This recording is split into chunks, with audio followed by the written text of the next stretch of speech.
Maine's inland and coastal landscapes hold a melancholy portrait of industrial glory now ending in silence.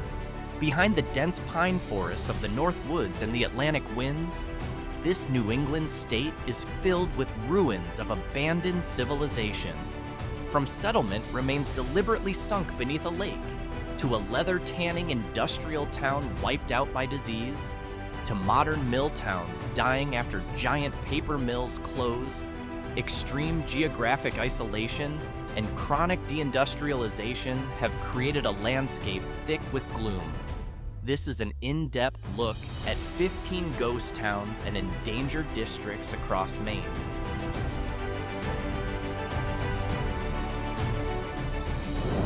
Isolated in the cold flow of the Kennebec River, Perkins Township stands as one of Maine's most physically intact yet unsettling ghost towns. It presents raw New England Gothic atmosphere. Along quiet forest paths stand rows of 18th century colonial-style wooden houses, their interiors empty and covered in dust. Thick river fog often blankets the island, blending with the absolute silence of old pine trees surrounding these dead buildings, creating the strong impression that time stopped a century ago. The island, once known as Swan Island, grew into a self-sufficient shipbuilding and farming community in the 19th century. But river pollution from heavy industry upstream and the loss of land transportation forced all residents to leave the island completely in the 1940s.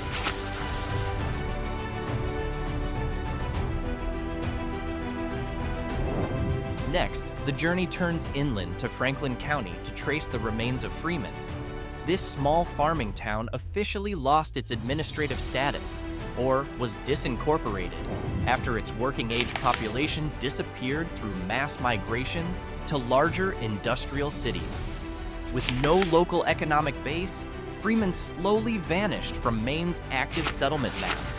Today, Freeman's physical landscape offers a quiet, oppressive, rural Gothic scene.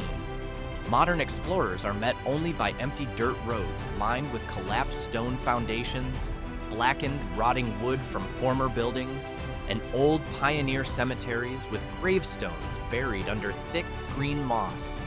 Freeman's silence is sharpened by the rough creak of pine branches rubbing in the wind, underscoring the dark reality of a community erased without a trace.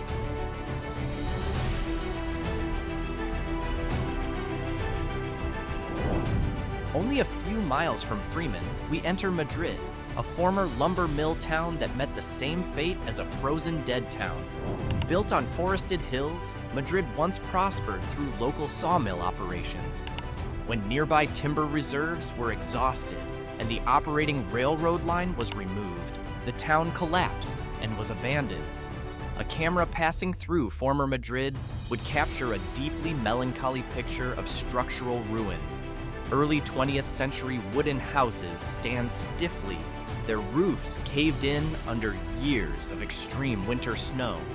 Old sawmill water channels, now dry and filled with thorny brush, create a bleak post-industrial view, showing how quickly the wild takes back spaces once controlled by humans.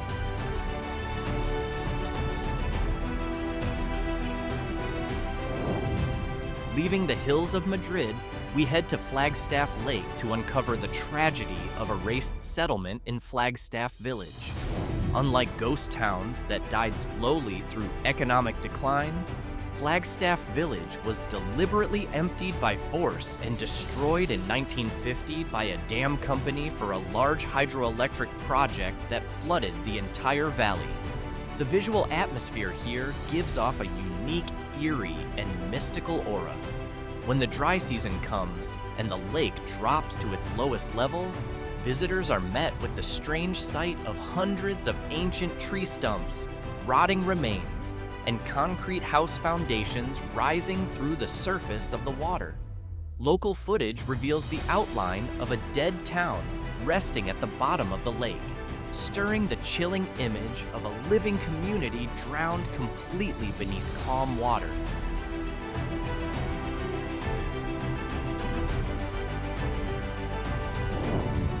Right beside the Flagstaff Valley, the same tragic fate struck its neighboring settlement, Dead River Plantation.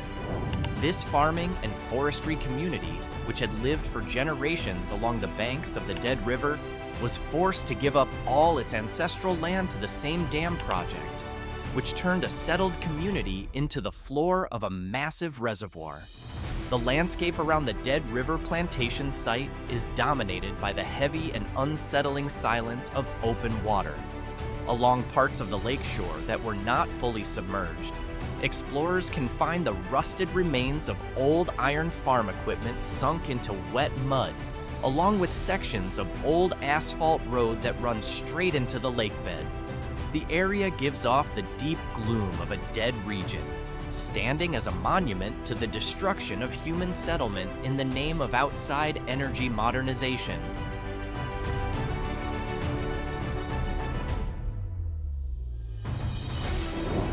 From the waters of Flagstaff, we push into the dark forests of Hancock County to visit one of Maine's most unsettling ghost town sites, Riceville.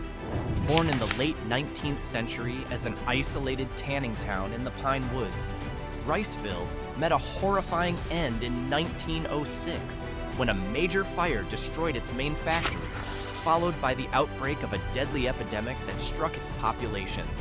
Today, Riceville has been completely swallowed by the dark density of Maine's inland forest.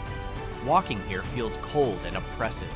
Sunlight can barely break through the thick pine canopy, illuminating piles of red brick from the shattered smokestacks of the old tannery scattered across the forest floor. The aura of mass death and past panic still seems to hang in the air, making Riceville an industrial graveyard cut off from modern civilization.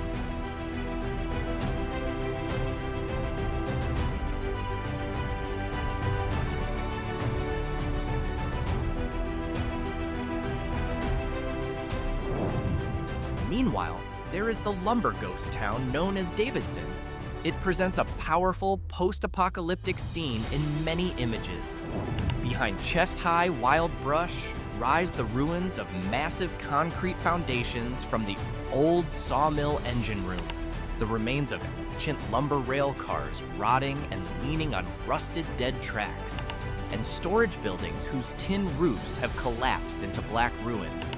Founded by the Summit Lumber Company in the early 20th century, it once operated a giant sawmill, complete with worker housing, a school, and an independent company store deep in the remote forest. When paper mill operations shifted to larger corporations in urban centers, Davidson was simply abandoned and left to decay.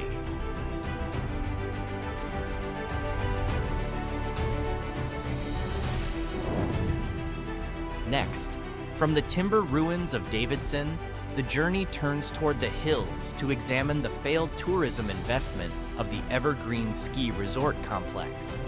At first, this place was planned as an integrated elite ski resort, complete with luxury wooden cabin lodging on an isolated mountainside. A financial crisis that struck the developers in the middle of construction caused the entire project to be halted. Now, Evergreen gives off the strange and eerie atmosphere of a modern ghost town. Rows of large wooden cabins stand silent on the mountainside, their dark glassless windows staring down toward the pine forest below. Some parts do not even look abandoned. They remain intact, as if their residents had just left. Together, it creates a chilling portrait of economic failure in the middle of cold, natural beauty.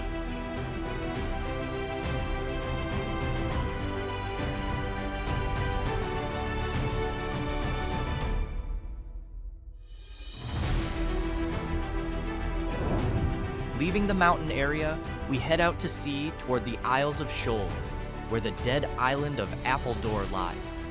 In the 19th century, this rocky island was a busy fishing center and also home to a grand hotel that served as a gathering place for New England's artistic elite.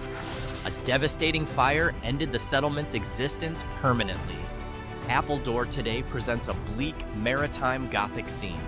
Constantly battered by strong North Atlantic winds, the island landscape is filled with the remains of stone hotel walls blackened by old fire damage, standing beside wooden fishing cottages whose windows have been boarded shut from the outside.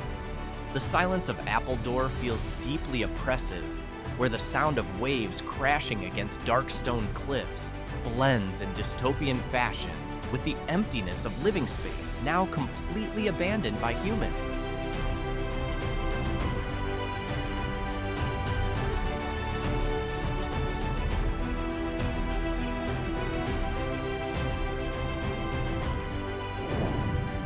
Next, at Maine's northernmost point, lies an extremely isolated place called Estcourt Station. Sitting directly on the international border between the United States and Canada, amid the vast forests of Aroostook County, Estcourt Station was once an active timber railroad inspection stop. Strict border regulations after modern security upgrades slowly killed life in this remote outpost. Today, Estcourt Station presents an unusual landscape. Explorers will find rows of empty wooden homes with the border line cutting through their yards, along with quiet freight tracks where no scheduled trains pass. Its silence feels unnatural, a remote border post surrounded by thousands of acres of wild pine forest, giving off the extreme loneliness of a forgotten edge of the world.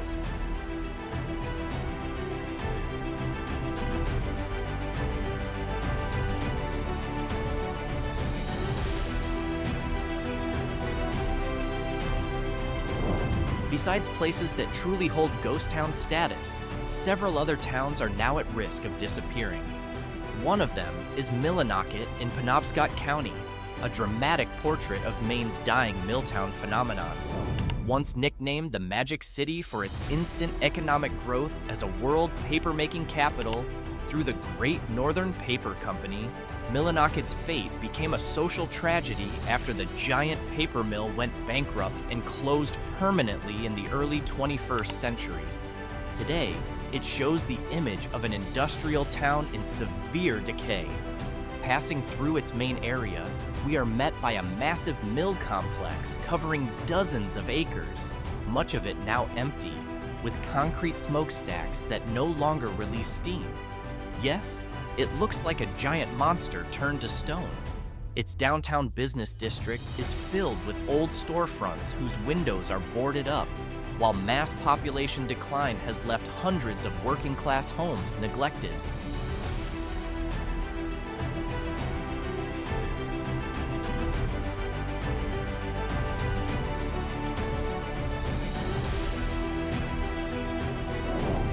From Millinocket's economic depression, the journey moves south along the Penobscot River toward Old Town, another traditional mill town still fighting hard against social extinction. Known in regional history as a legendary canoe manufacturing center and pulp processing town, Old Town fell into a demographic crisis after its main industrial facilities closed because they could no longer compete in the modern global market. The corners of Old Town give off a heavy urban gloom. Rows of 19th century red brick industrial buildings along its main corridor stand silent, with badly peeling walls and dusty, cracked windows. Rising poverty and the loss of young residents through mass outmigration create the atmosphere of a tired town, slowly moving toward modern ghost town status if deindustrialization cannot be stopped.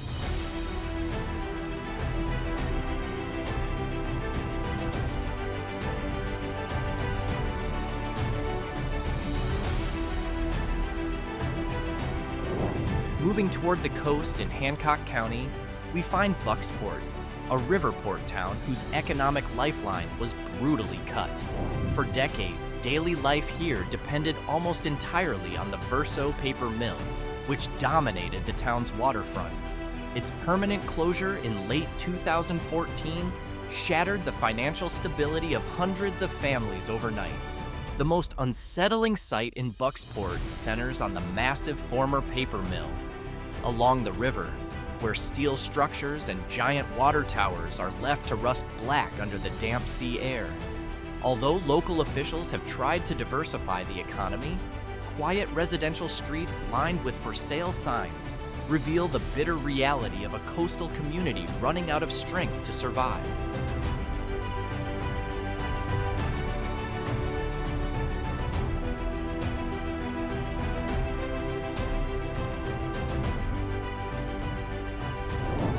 Far to the northeastern border in Aroostook County lies Houlton, a remote small town locked in geographic isolation and an aging population crisis. As the endpoint of Interstate 95, it sits hundreds of miles from southern Maine's main growth centers. The loss of its local agricultural manufacturing base has trapped it in long-term economic depression. Its landscape shows a worn inland New England town in structural decline. In the historic district, rows of Edwardian-era commercial buildings stand silent, with wooden doors chained shut from the outside.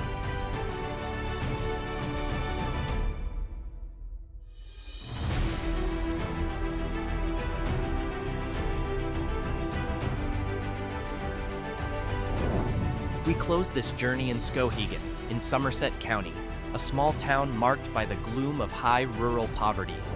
As the county seat, Skowhegan faces structural problems from the loss of traditional textile and shoe industry jobs that once supported its working-class economy. Skowhegan presents a settlement under physical and social pressure. Along its main road corridor and outer neighborhoods, historic buildings, boarded-up local retail stores, and neglected low-cost housing complexes dominate the view.